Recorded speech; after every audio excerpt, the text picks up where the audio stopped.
We're here in rural Oxfordshire today on a stud farm, and we're going to do an en plein air painting.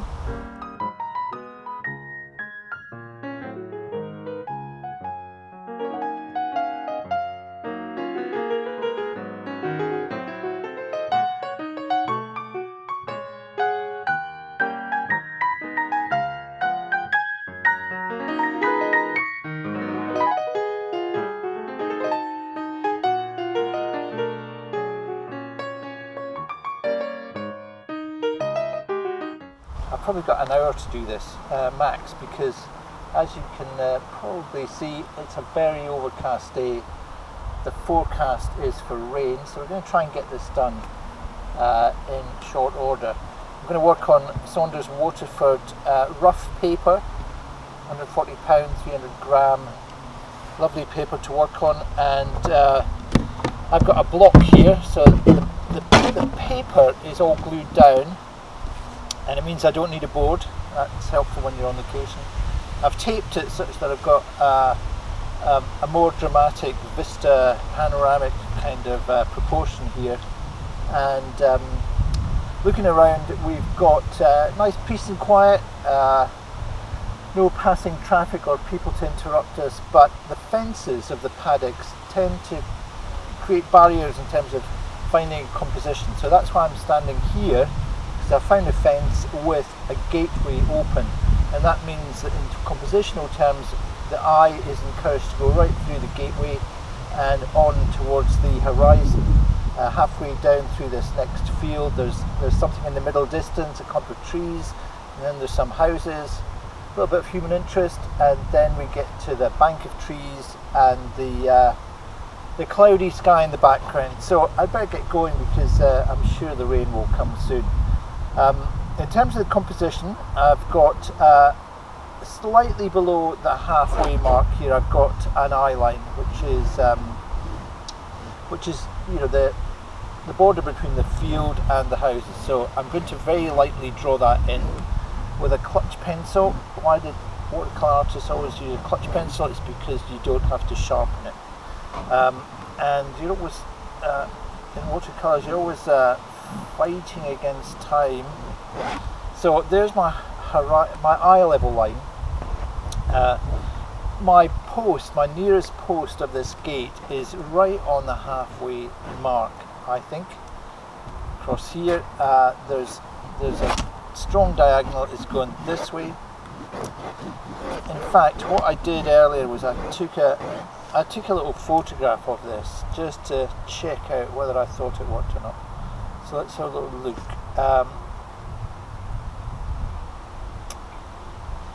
Yeah, there we go. Yeah, that's my phone reference.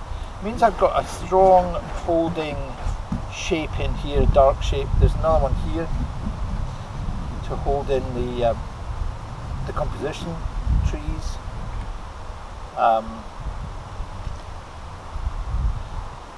Yep, that post is going to go there. The other one is going to go about there. Yep, there we go. And the fence, a little bit of perspective to work with here, and just getting these posts in. You don't want this to be in any way laboured. So this is all much darker in the foreground. In here I've got these trees.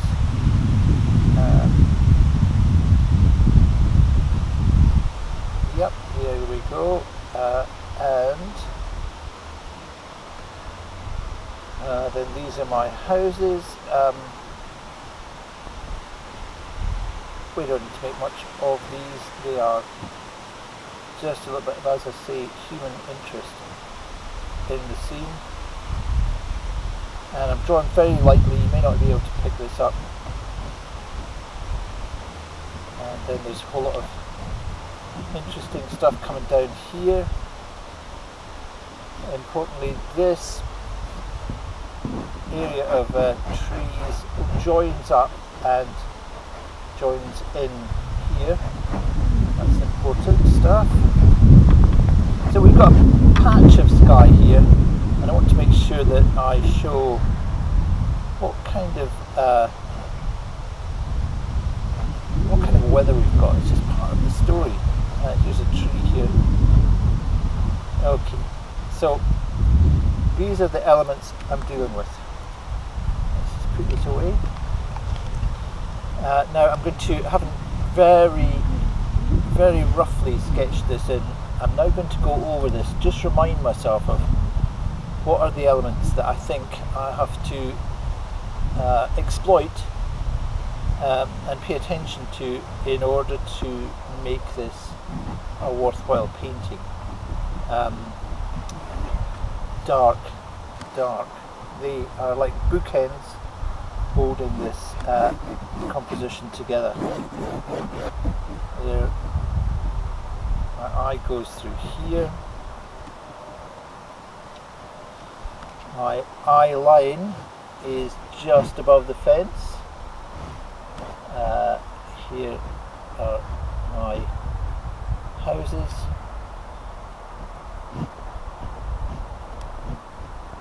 I can even feel, just as I draw on this paper, I can feel how damp it is.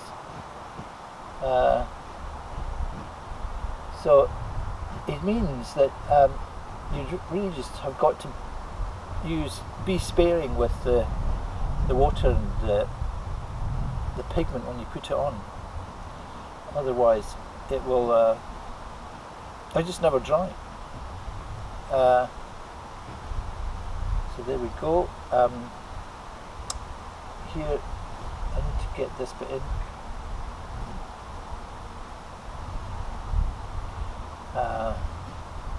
Tree there. Let's probably a little bit more. Like that. So there's that second tree. Nice, a bit of dark underneath. Just holds it in position. I like the fact that this fence is not too, it's got a bit of lean to it. That always makes things a little bit more interesting. And there's lots of leafy stuff going on here. There's a branch here that tends to explain what's going on, and there's this one coming down here. Okay, so that's my sky. Okay, I need to now come up with a plan for executing this watercolour composition. And so I'm going to start with the this top area, because in essence I've got two shapes here. One is this sky shape, then there's this foreground shape. They're the two major shapes. Then I've got medium sized shapes here and here, and here, and then I've got small shapes here and here. Always think in terms of shapes. This is an important shape though. It's a negative shape because all of this foreground contrasting branch work and leaf work is it leaves this negative shape of sky, but I want to get a feeling of this impending rain. So it's time to get started really. And so what I've got here is I've got my brushes here. I've selected the brushes. When you work on plein air, you've got to travel light, and I've already selected a limited palette. Really, I'll probably just use the usuals: ultramarine blue, burnt sienna, a bit of yellow ochre or raw sienna. They're very close, but I quite like raw sienna because it's touch green. Some cadmium yellow if I want to punch up the greens. So I'll just pick up some of this stuff that was in my palette yesterday, and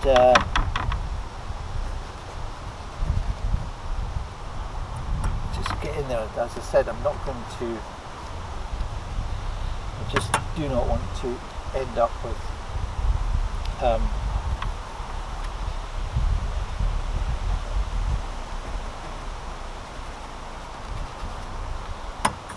the paper getting too wet. So this is a dry brush technique onto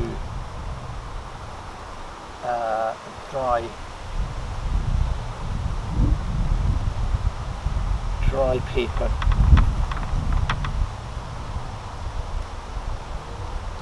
And so I've got a limited amount of time to get this done.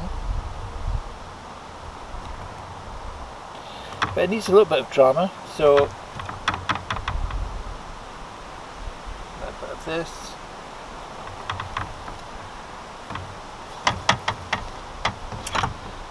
Still working as fast as I can.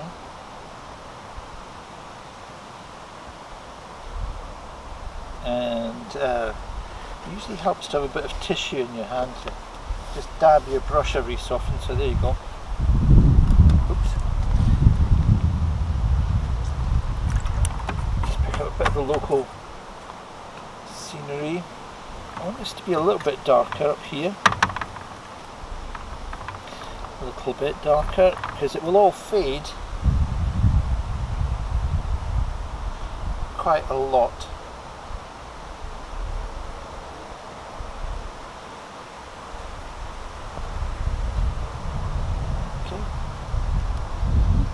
Should do it. There's always a tendency to go back and fiddle with it. Right, let's get into this, mix up some green, because basically everything from the sky down is a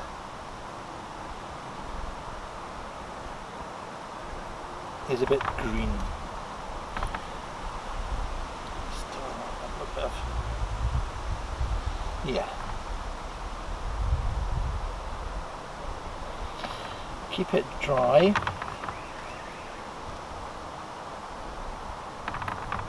Maybe a bit more of this. Ah, better.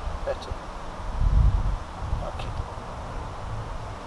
Now, get into these greens, so I'm going to mix up a bit of burnt sienna here,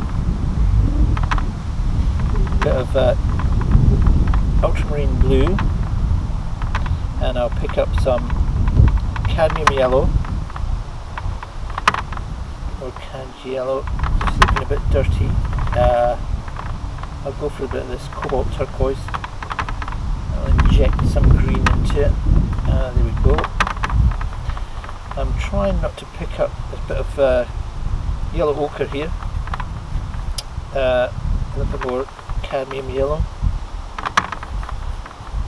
That's looking a bit more like it. Now, let's see what happens here.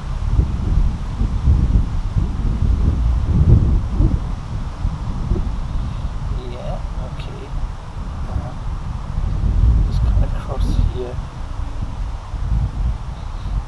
What I want to do is make sure I just have a little bit of variety here. A bit of variety in the greens. And up there it's a bit more. I'm going to work as quickly as possible here. Maybe I do. And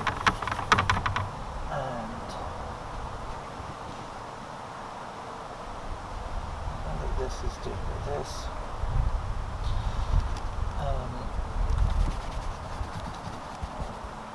Let's just get in some of this. This is just a case of work as instinctively as you can allow yourself to work. Feels slightly scary.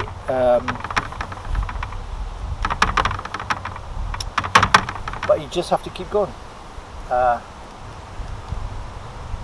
And sometimes what you find, I hope this will be the case, is that your instinct has served you well.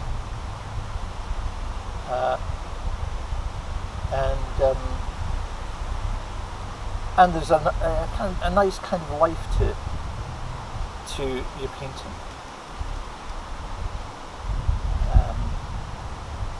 Okay, what I need to do here is punch up the green. Yeah, there we go.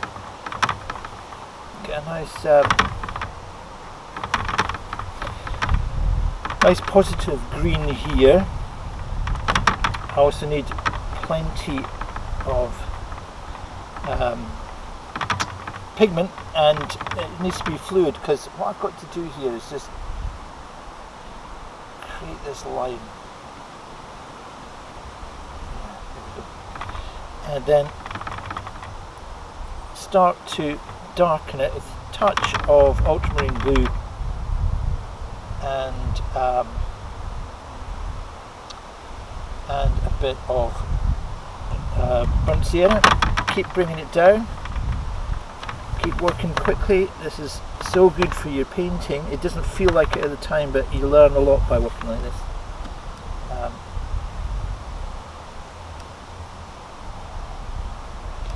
And in a way, it's all about just trusting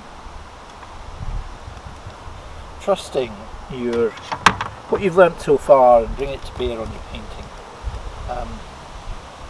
What could possibly go wrong? Here we go. So into the foreground now, I'm just mixing up a little bit more of this. I want to get considerably darker. Particularly here. There's some nice little sparkles happening, which I quite like.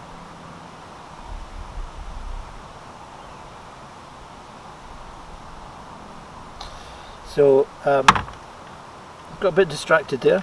I'm starting to get into some sparkly bits which I don't see, but I can always get rid of them later. What I'm telling myself right now is I must darken up this foreground considerably, and I do that by adding ultramarine blue and burnt sienna. I'll keep adding a little bit of cadmium yellow, but I've got to get this really dark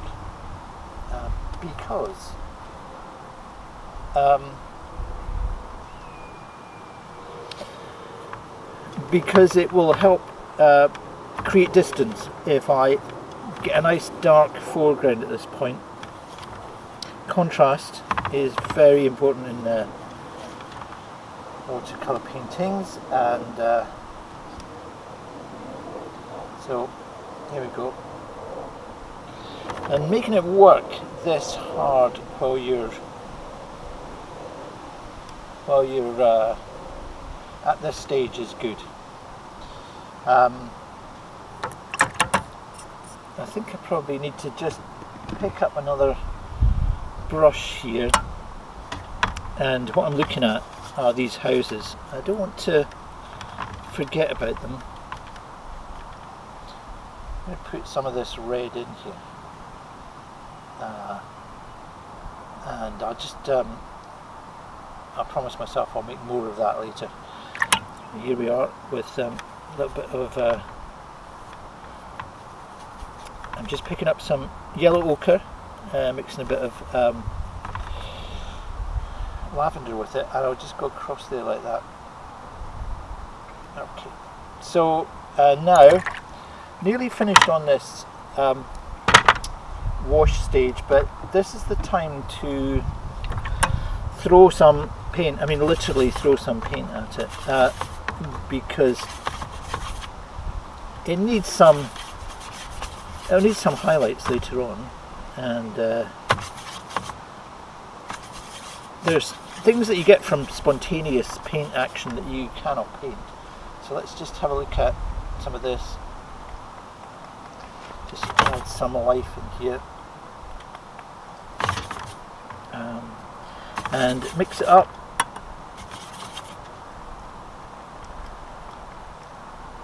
It's quite fun doing this, and I mean a scene like this really needs it. Some of that stuff will just never even appear later. Some nice things happening here. Always keep your eye on various bits of your painting,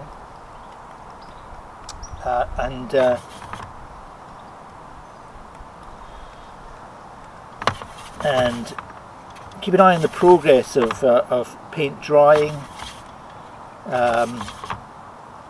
paint melting into other paint. Don't overdo it.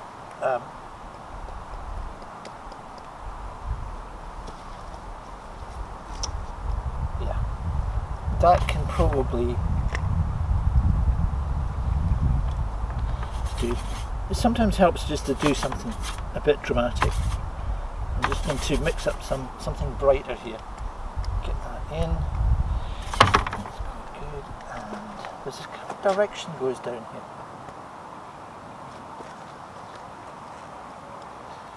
Okay, that's looking reasonably good, I think, at the moment.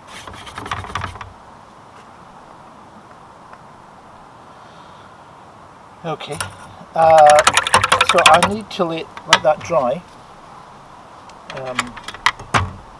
and that may take some time, given that we can't use hair dryers and things to help the process. At least the rain has not arrived.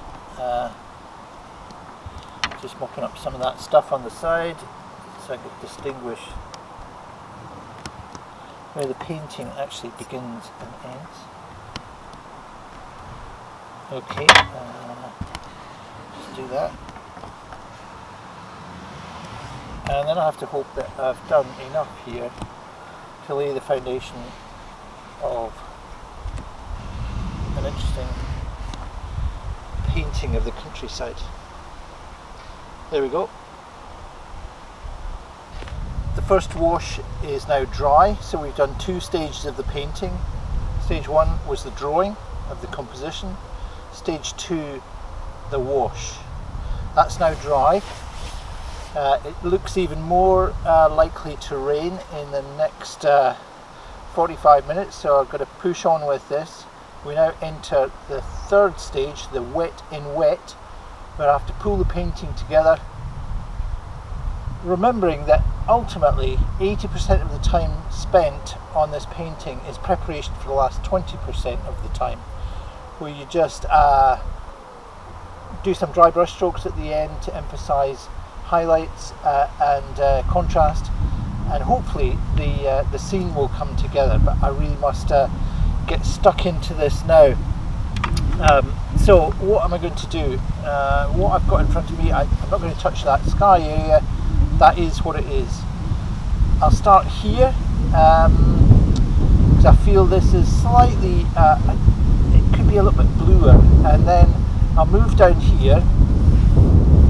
I just want to put a bit more warmth on this field probably, and then I'll try and create the framing around it as the last thing, because they're the darks. So off we go. Here's my palette, and I'm just using the remainders here. I'm going to pick up a little bit of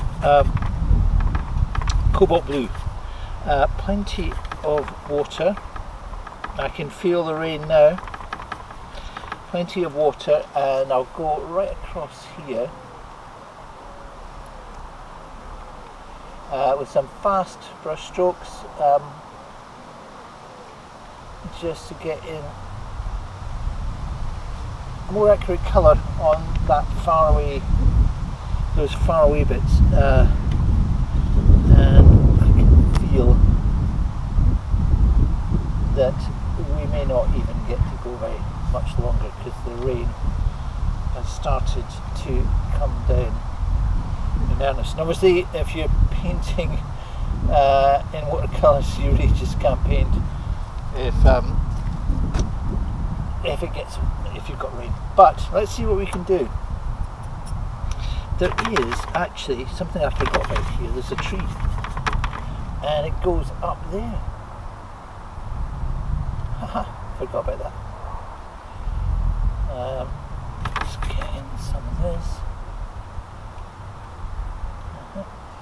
Okay, just get the nature of the tree in, but it is an important one.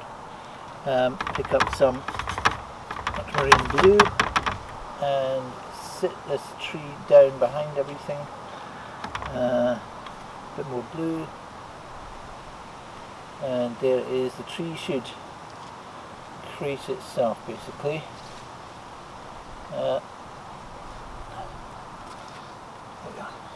Some nice things going on there. I might just simplify this background. Little chimney pot there. It's the time to just get in here and do some of this.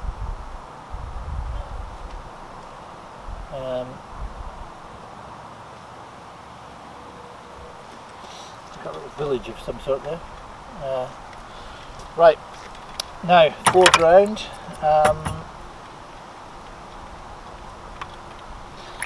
Foreground. This, I don't think we're going to make it, you know. This is just too,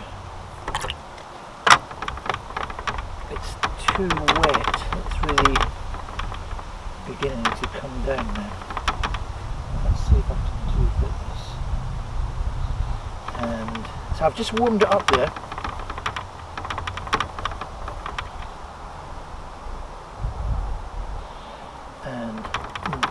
More dark in the foreground.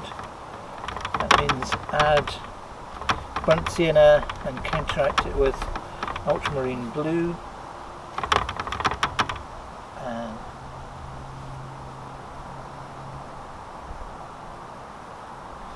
I didn't like those dabby strokes I was doing. That was tentative, really tentative, and it's important not to have anything tentative in a painting.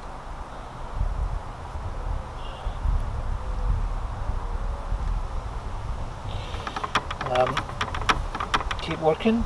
Burnt sienna, raw sienna and ultramarine blue should get me my darks. There we are.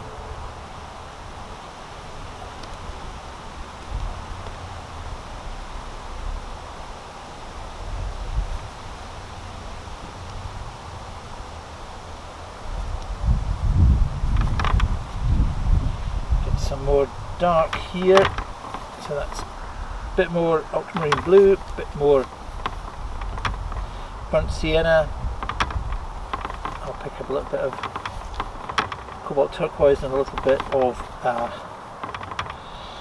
cadmium yellow, and get this stuff in here. And there.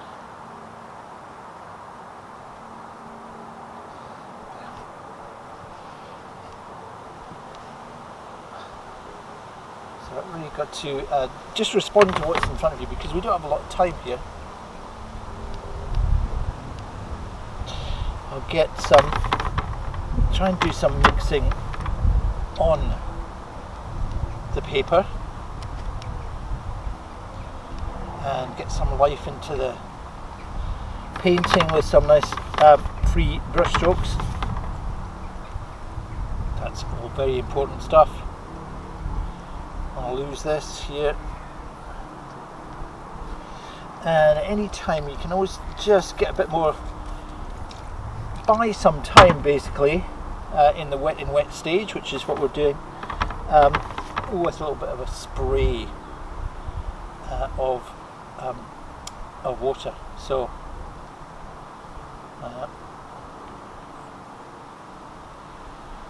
gotta work quickly here. Yep, I'm just concentrating, folks. Guess I should remember that I need to keep talking. But you know, I'm just working against the clock. Run out of ultramarine blue, so I'll just substitute now. Hopefully it will work with some cobalt blue. Okay, so I've done that bit there. I need to do a bit of work here. I'm going to go onto a different brush, smaller brush, back into some of the darkness here with ultramarine blue, cobalt blue, bit of cobalt turquoise, and some what am I doing there? I'll pick up some. I've run out of ultramarine blue, so I'm going to pick up some ultramarine violet, I think it is, and see if that gives me something.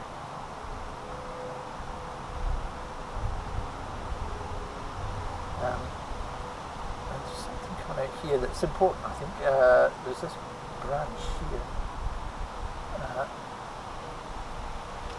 It's doing something like that. There's pick up some more of this with a smaller brush here, and as long as I've got enough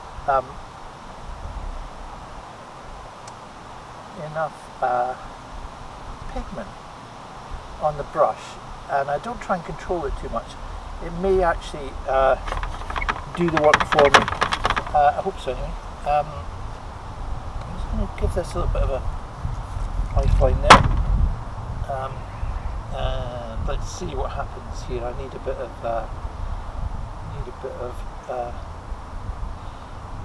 action going on here. Maybe some nice brush strokes. Always looking for good brush strokes. They come about when you don't think too much about it. You just get on with the task in hand. I know it's not necessarily an easy thing to do. I know it's definitely not. But it's important for your painting that you recognise the need for brush strokes. The brush strokes make such a difference in a painting. And of course, I can always, at any time, because I've done my time here, essentially, I can go back and finish this painting back in the studio, back in the house. If I really, if the rain comes on, that's what we're going to do. I need to do these trees actually. I think I really need to get them in and not spend too much time on it. So let's have a look. I've got some. Just mixing up some green here. It happens quickly. I never use green out of a tube. This is always a mix of cadmium yellow and a bit of cobalt turquoise. Let's see. I need this in here, don't I? Yeah, there we go.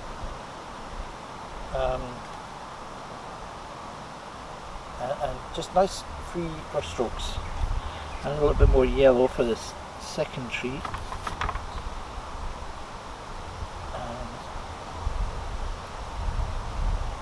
Join them together here, because this is yeah, that was quite nice actually. Quite like that. We need some shadow area, so I'm picking up the ultramarine violet. I'll balance that out with a little bit of cobalt, and we'll pop that in there. Here.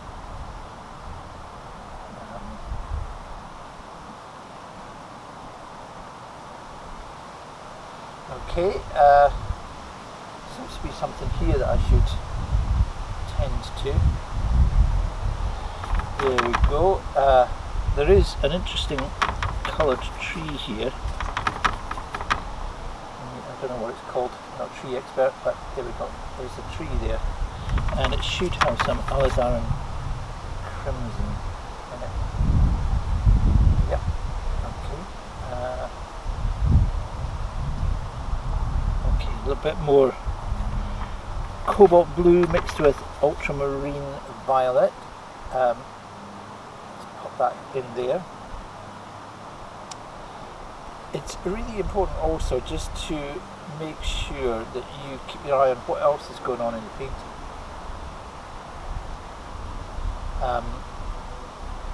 Yep, okay. keep going, George. It's really important just to keep it going, keep the energy going. This is going to have to go darker here, but now is not the time to do it. I just better get on with some more. The canopy of leaves is something that I think needs to be attended to. A bit more up here. See if I've got some of this quite strong green there. I'll just kill it a little bit. Okay, here we go. I'm not liking that much. A bit of this. Might be a quicker way to do it. Because you just get so I'm letting my hand go pretty free here. This is the wet in wet stage that we talk about, and you know, it's where you get some of the charm from your brush strokes. You have to let go, so to speak. Don't feel you've got to be in control. You just got to trust that you'll come up with something interesting. Look at the shapes. Look at the shapes all the time. Don't look at the detail, and it may happen for you.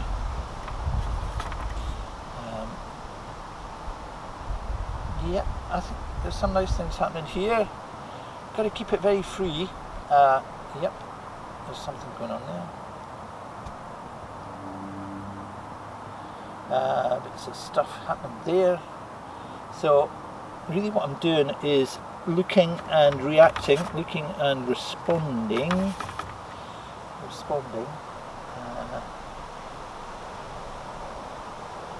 Just trying to get some energy in here. Energy.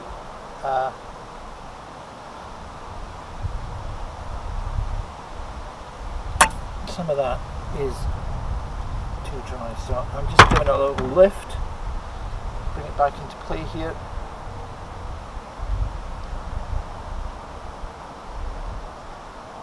I want that to take away too much from the foreground area.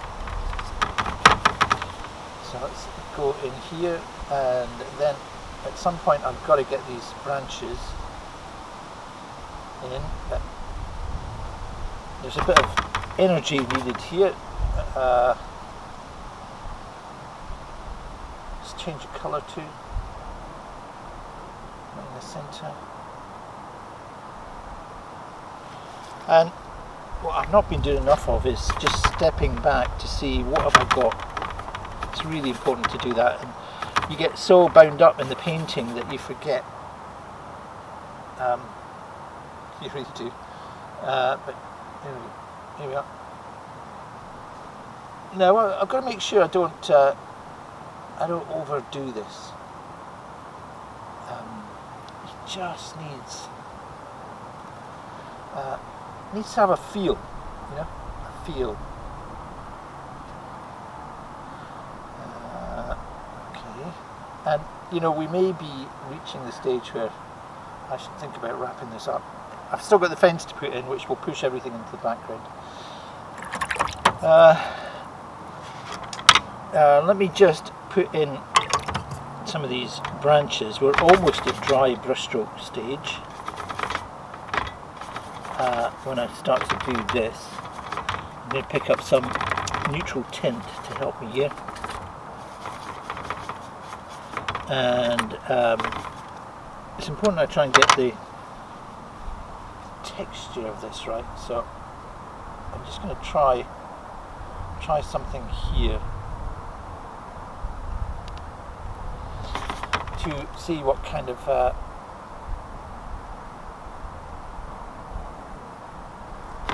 I want this to be quite dry, really. And because the ambient temperature, we've got quite a lot of still quite a lot of moisture in the air, so I need this to be really dry, but it doesn't want to do it. These are really directional lines. I don't want to be able to follow them completely. So that's why I'm doing a little bit of rubbing out, which is just, I'm making this up as I go along, folks. I don't see too much of that.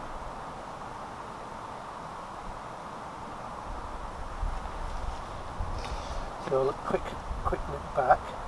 This needs to be darker altogether. I can see. And so again, I'm just looking and responding. And there may be,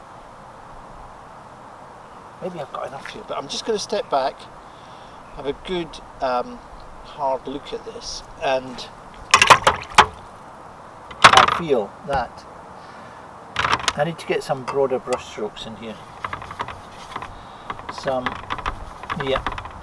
So I'm going for something dark here, real dark. So I'm mixing my burnt sienna with some cobalt blue, bit of ultramarine turquoise. Warm up a bit. What's this thing? This needs to be much darker here.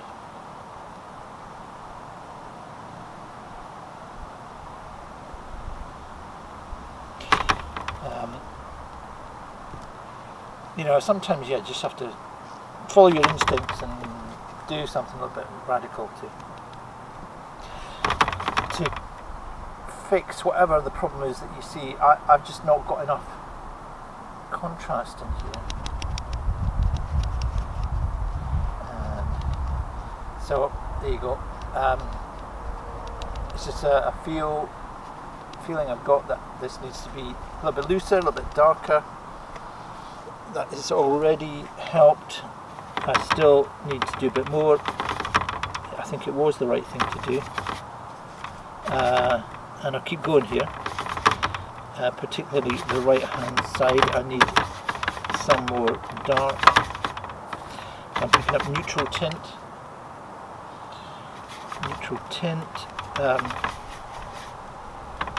I've got a real mess in front of me here. Yes. That may be better. Who knows? But at least I'm. Yes, I think that could be. You see how sometimes it's not just about painting carefully. It's yeah. If I step back, that's definitely helped, and maybe you even need to do a bit in here. Just drawing the brush here. Okay, so I think it's kind of coming together. Maybe I should just get into some of this foreground stuff. First of all, I've got to make sense of these buildings. Just a little bit of help there. So I'm going to ultramarine, violet and cobalt. I need some shadow tone. What am I doing here? I just need to give it a little bit of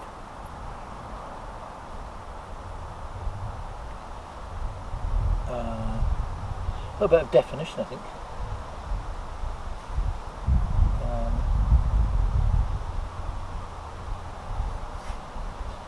So I am just taking a wee look at what I can do here. I don't want to get into detail. It's fatal at this stage. I just needed a little bit of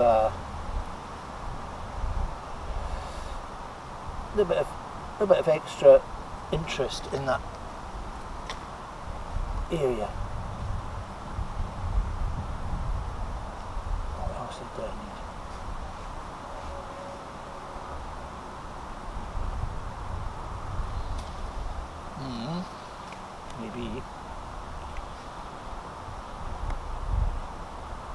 Maybe that's working. That could be it.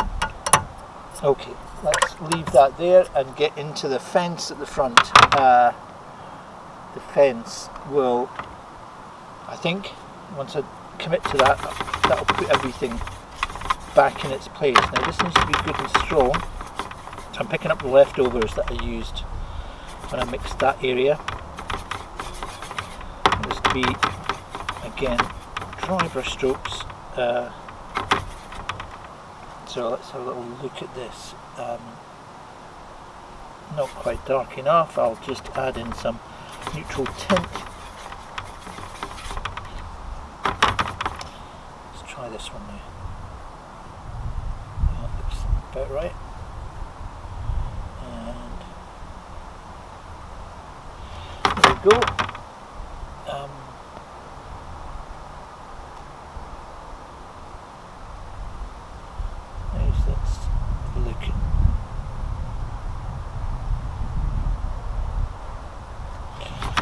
Okay.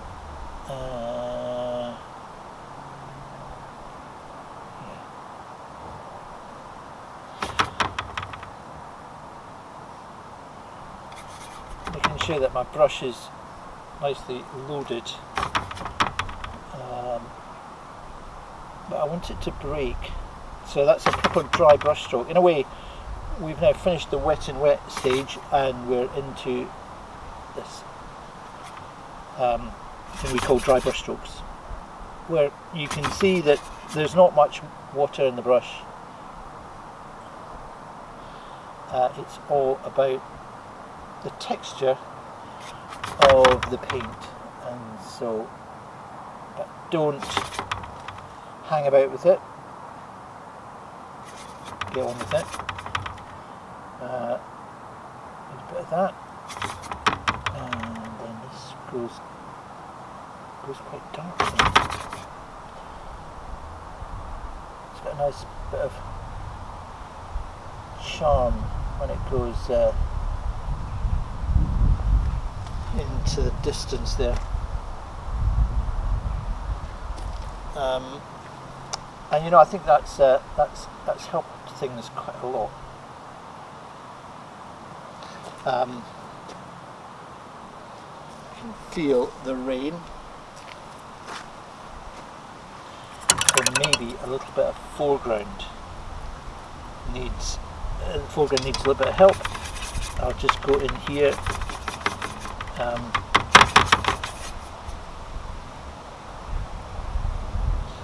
I'm just going to create a little bit of confusion in the foreground. Confusion. With I'm picking up some fairly dry lemon yellow paint here, and because it's there, I don't have many other options, and I'm scumbling, as you can see, scumbling away. A little bit of texture here and there, because this whole foreground area, you want it to feel like it's all out of focus. You don't want to draw attention to it, but it does have a function. And yeah, there's a few nice things happening there, I think. I feel like there's not a lot more I can do apart from just a little bit of attention to contrast. You know, if I do a bit of that, that may help break up this. Okay, so I'm now laying on some thick paint on top of the darks here, because this is a nice feature of this foreground area, is these lovely leaves. I wish I could identify what kind of tree this is, but yeah, that's working.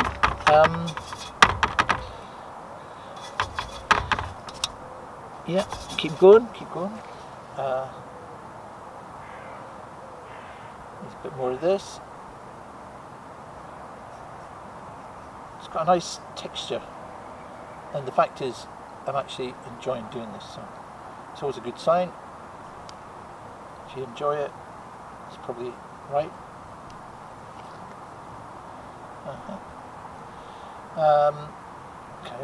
Carry on. I know I said earlier I might put horse in this, and I kind of feel that if I don't,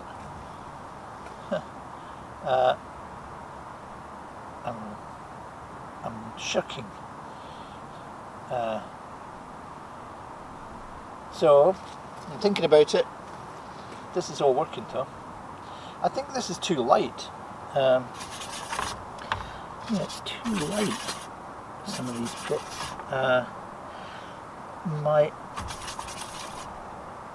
What I'm going to try and do here is mix up a darker tone that's still got a sense of the, it's quite a strong green I keep seeing, so maybe I need a bit of this. Greens are very difficult to get right. And I mustn't get too hung up here, but there is something telling me I need a bit more, some darker tone here. That's what I'm after.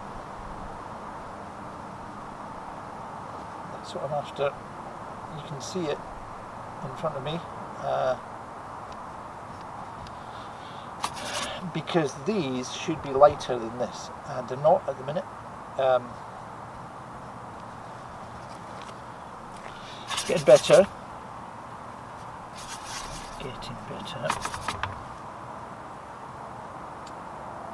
So just keep, the rain's not arrived yet, and so I'm going to make the most of this. Trying to mix on the paper here, and remember I was talking about this negative shape here. I can see it. Can I paint it?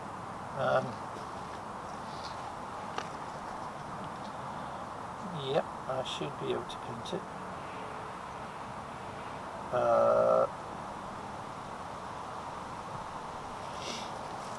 We're getting there. I think I'm pretty close to this, really. A bit more of that stuff going on. I mean, you could go on like this for ages, and this is why sometimes it's better to leave it at this point, go back, let some of this paint dry, and then with a calmer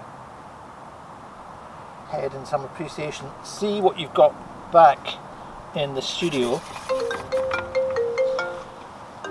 and just hold it. Yeah, go back to the studio and decide if there's more that you can sensibly do, or did you reach a kind of happy conclusion out on location. I still feel there's something to play for here. It feels to me like it's still getting better. However, what I want to think about here is, if I was going to put a horse in here, where would it go? There are actually some colours that I need to get back in the studio. I didn't bring the whole palette. I just I just brought. I've put colours in my box and then thought that should do it, and picked quite enough. I feel like there could be a horse there. So should we just have a go? I think so. A bit of light red.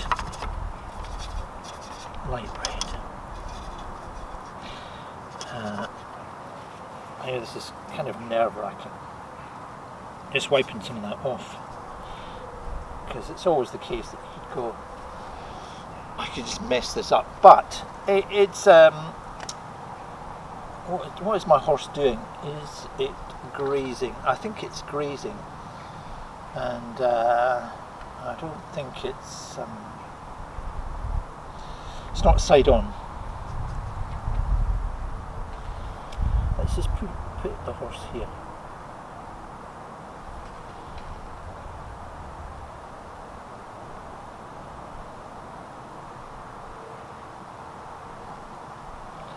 It looks more like a cow. Yeah, it does. Okay, I've established its shape. Need to create some mass into it, and put a little bit of a shadow.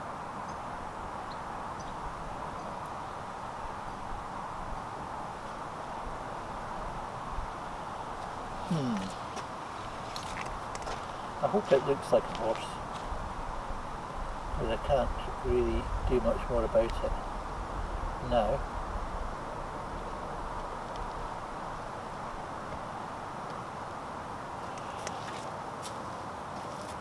Maybe put in the third leg. This is supremely dangerous to do this. Yes. Why did I think of doing this?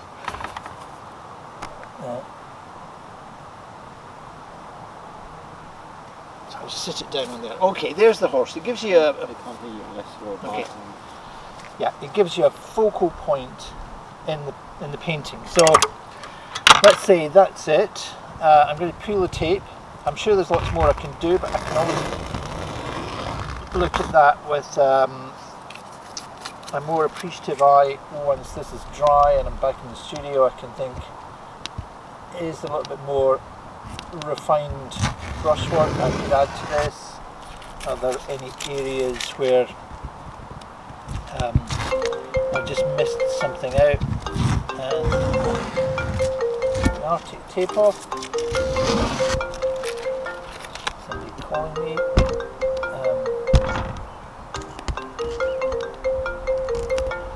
we go. Tape off. Stand back and see what we have. Okay, well, it's it's a little bit scrappy in places, but it's got a feeling of what's in front of me. It's captured the light. It's got energy. And I'm happy about that. Often, what you don't want is a dead watercolour, because you've overworked it. So there we are, on location in rural Oxfordshire on a stud farm on a rainy day. We've got a composition out of it, we've got a painting, and it will develop as it dries and the paint settles in. So we'll see what it's like in about an hour and a half from now, and see how we've got on.